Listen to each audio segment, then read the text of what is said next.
Hey, vinyl community, welcome back. This is Hub Tunes. I am Mike. Vinyl finds, October 2025.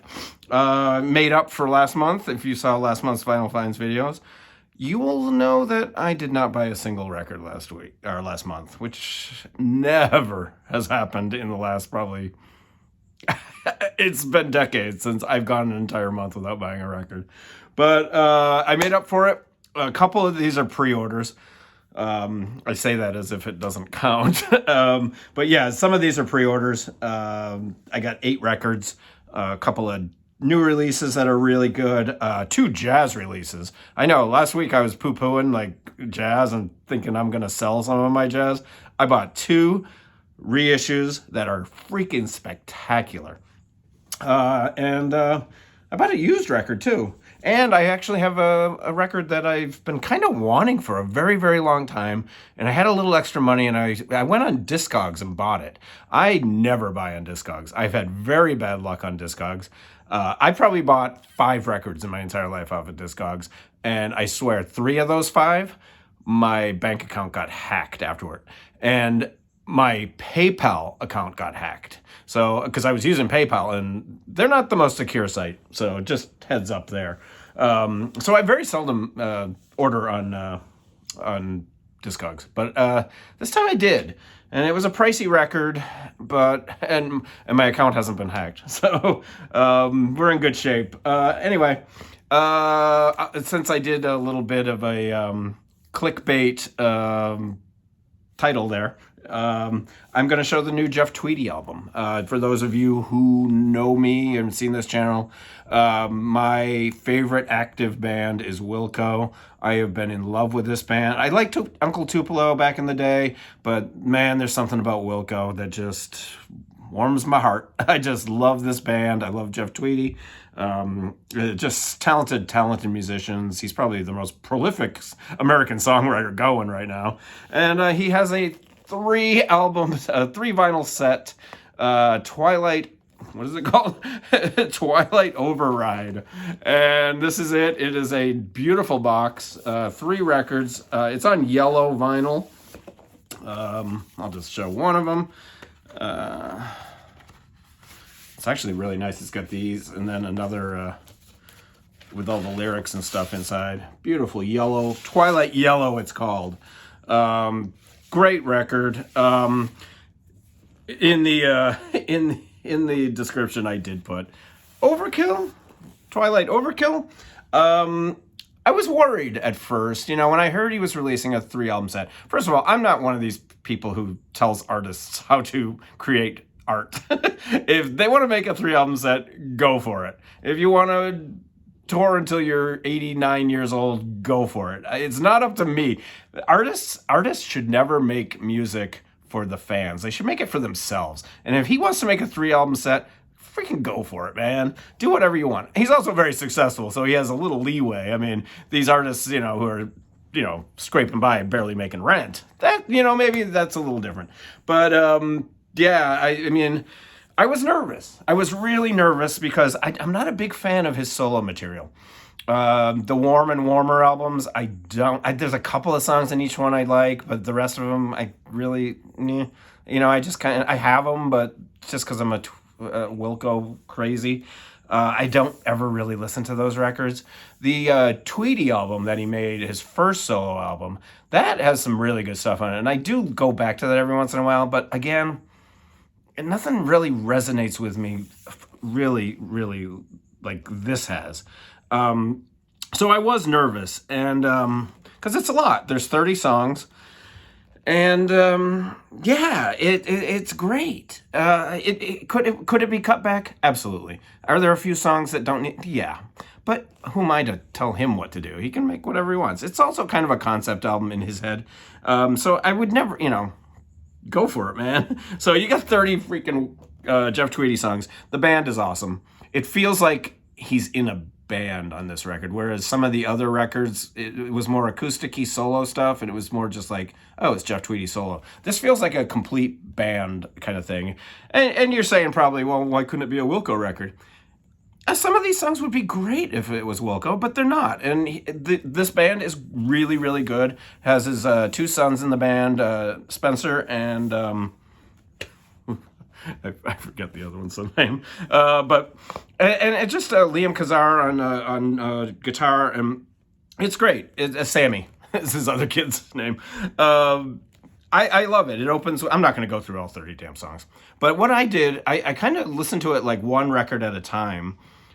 Like listen to the first record, take a break, come back, listen to the other one, and so it really works if you listen to it that way. And I'm digging it. It's definitely my favorite of his solo material. But yeah, One Tiny Flower, the whole first side, One Tiny Flower, Caught Up in the Past, Parking Lot. He does spoken word. It's just out of the blue, and it works. Forever Never Ends. Love Is for Love. I love that song. Mirror, excellent. Betrayed, excellent. Lou Reed Was My Babysitter. The whole thing. I really, really dig this, and I was very happy. It really made my day because I was very concerned it wasn't going to be. I was nervous. I just thought it was going to be too much, But it works. Absolutely works, and I love it. So Jeff Tweedy's Twighlight Override. Thumbs up. This is a cool record. I'm not a big fan of this band. In fact, and everyone loves them. Jesus. Everyone loves this band. And when they first came out, I was like, oh, I gotta check them out. They were the it band for a while. And I checked out their first album and I was like, it's okay. It's a little downer. It's very minimalist vocaling. It wasn't for me. And then the second album came out and everyone loved that one too. And I was like, okay, what am I missing? So I listened to that and I was like, no, don't like it. So I think this is their third record. And I love it. I love it, love it, love it. This is called Double Infinity by Big Thief. Wow, this is awesome. It is a bigger sound. It is a bigger band. It is really, really good. Still the same sweet sounding vocals, but there's more to the music. There's just so much more going on, and it's excellent. There's 6 members in this band apparently, maybe even more on this. But those first couple of records just sound like it's almost like a solo, very lo-fi albums. This is.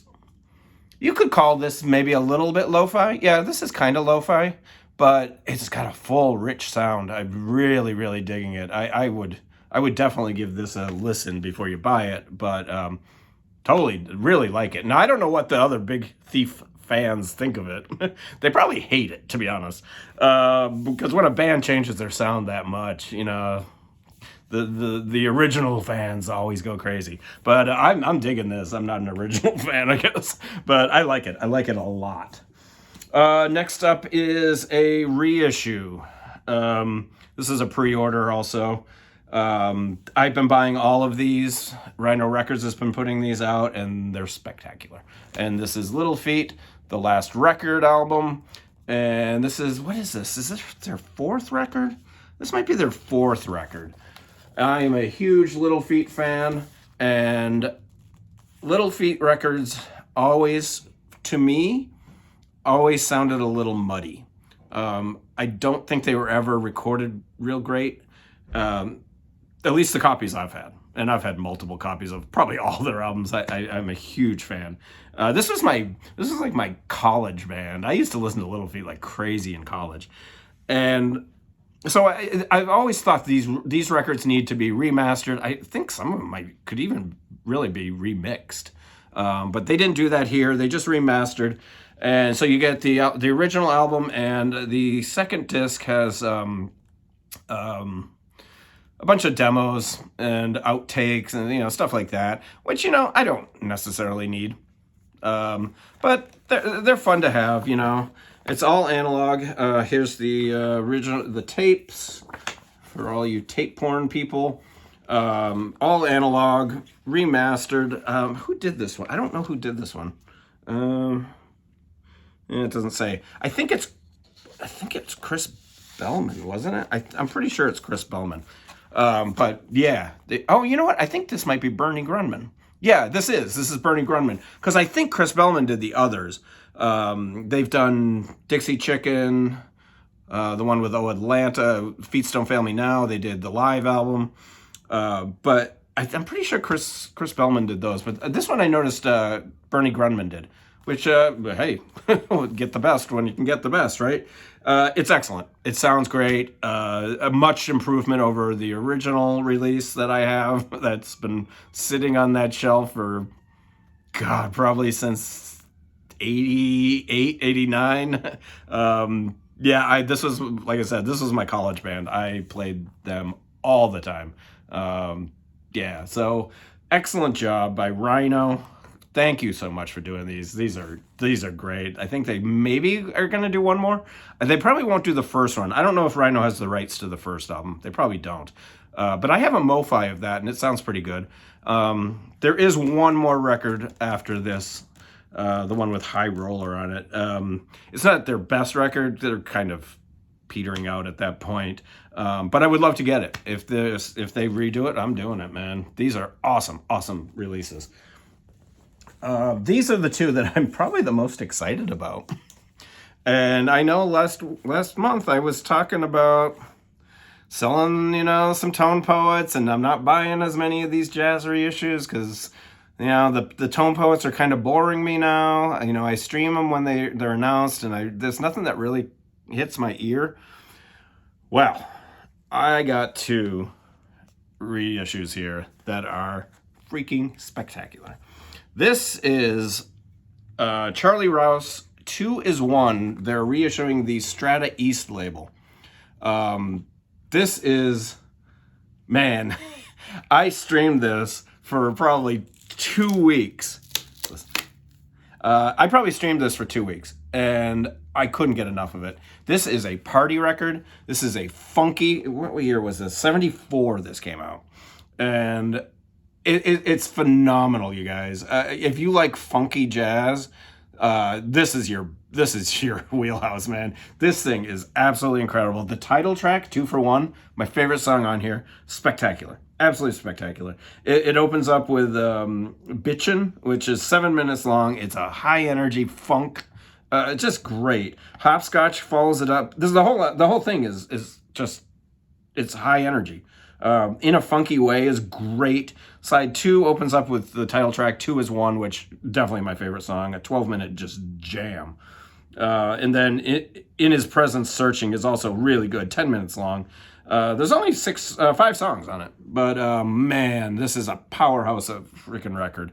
Let me see if I can tell you. It's got a lot of people. Stanley Clarke on bass on a couple of songs. It's really good, you guys. Highly recommend it. The sound is incredible. The packaging, it's Tone Poet packaging, but Strata East is these. I'm gonna start looking for these. I'm gonna definitely give them a good run through when they're released. I think they just announced 4 more. I haven't listened to any of them yet, but just a beautiful job. I forget who's doing these, but wow.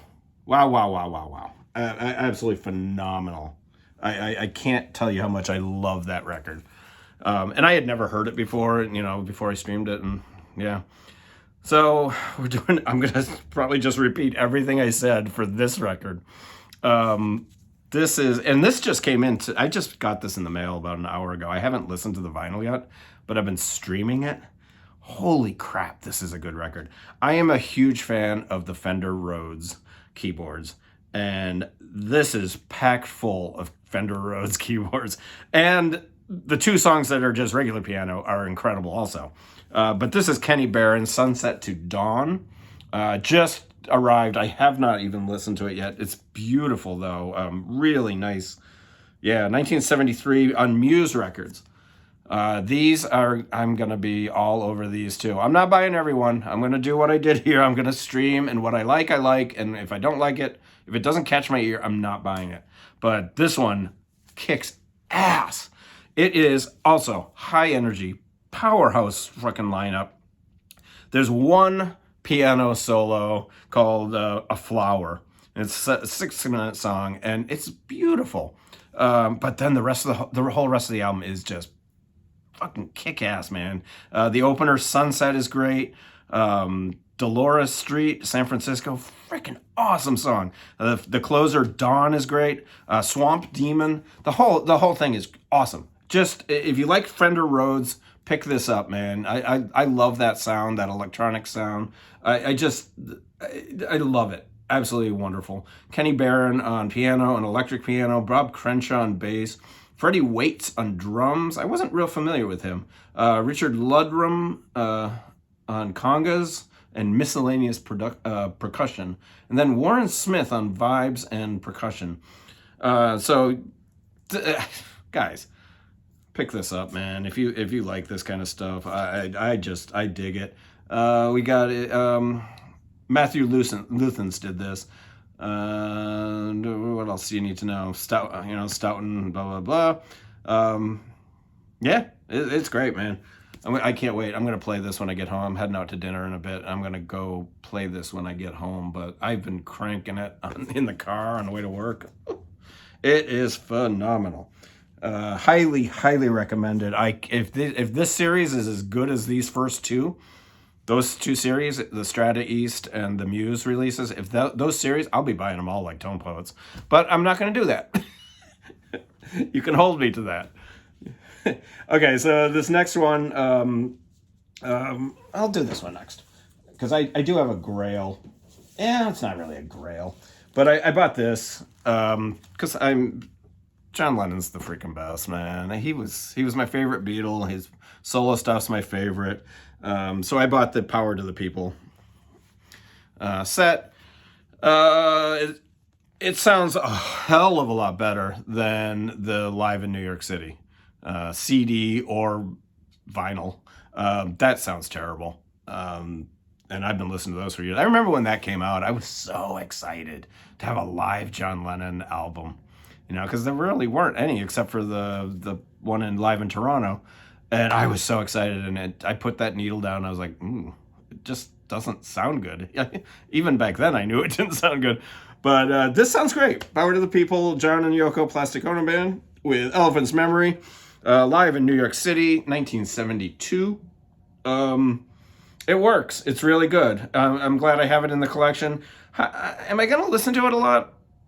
I don't know. I've been listening to it quite a bit, but the Instant Karma is great. I mean, we've heard almost everything on here. There's nothing really.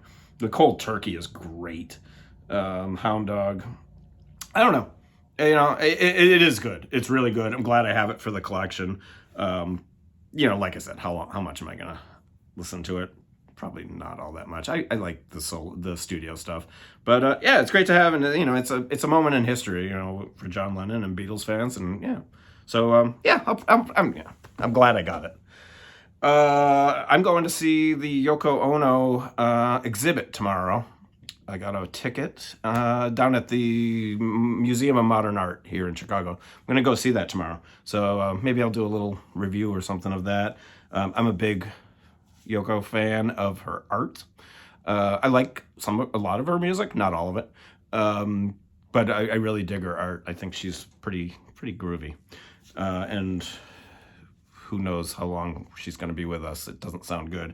So I'm going to go see that tomorrow. I'm going to just hop the train and go down. So this was an album that somebody, I believe it was Frank. Frank will know who he is. He suggested this record. And he's like, this is right up your alley, right up my boat. What the hell? Right up here, he's like, this is you. This is what you love. You have to hear this record. Oh, I went online to stream it. I couldn't find it anywhere. But it's called, I still don't know. I think it's a band called Cleavage. No, it's Andre Federer, a French guy, and it's called Cleavage. So I found a copy on eBay, and I bought it, and holy crap, Frank, hey, you are correct. This album kicks ass, man. This is jazzy Middle Eastern music, and you guys, if you watched my channel, I totally... Yeah, so I love this. Thank you for the suggestion. An avid viewer and follower on my Instagram. You can follow me on Instagram at hub_tunes. Great record, groovy, like Indian Middle Eastern vibe. So thank you very much, Frank.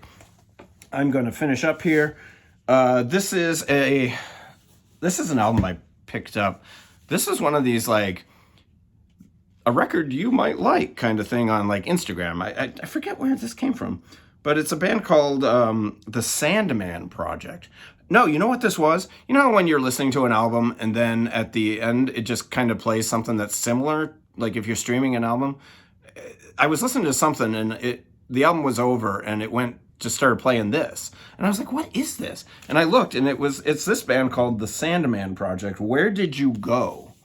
Really cool, kind of instrumentally jazz, modern. Yeah, I really dig it. I've only listened to the record once. It sounds pretty damn good. I need to dig into these guys a little bit more and figure out what their deal is. But excellent first choice for them. And then this is the one that I bought on Discogs, kind of a grail. I've been after it for a while. This is Tribal Ghost with John Takachi. I'm pronouncing that wrong. But Cecil McBee is in here, Billy Hart. This is a great record. I've been after this for a while. I think it's been out of print. I don't think they made many of them, probably less than 1,000. And I picked this up. It's basically recorded live. I didn't realize it, but it's basically recorded live at, I think at Birdland. Birdland, February 9th and 10th, 2007. And it's really good. Very kind of, tribal ghost. It's kind of tribal. It's got a lot of percussion. I'm really digging it. I'm really digging it. You got a bunch of saxophone, guitar. The guitarist, Garrison Fewell.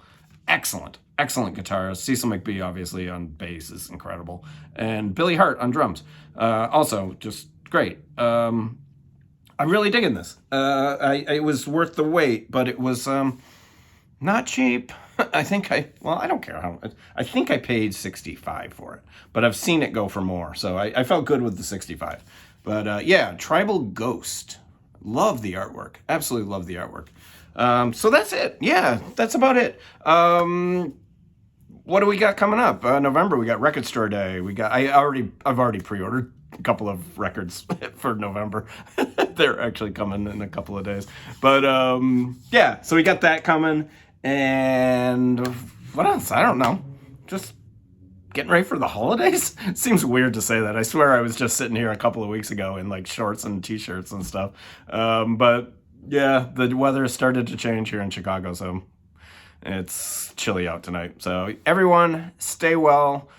Questions, comments, snide remarks down below. Yeah, it was a good month for records. I'm really excited about all of these.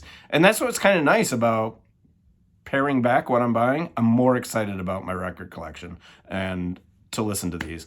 All of them. I just want to play records all day. But I don't have time. So anyway, be safe. I will talk to you all soon. Bye.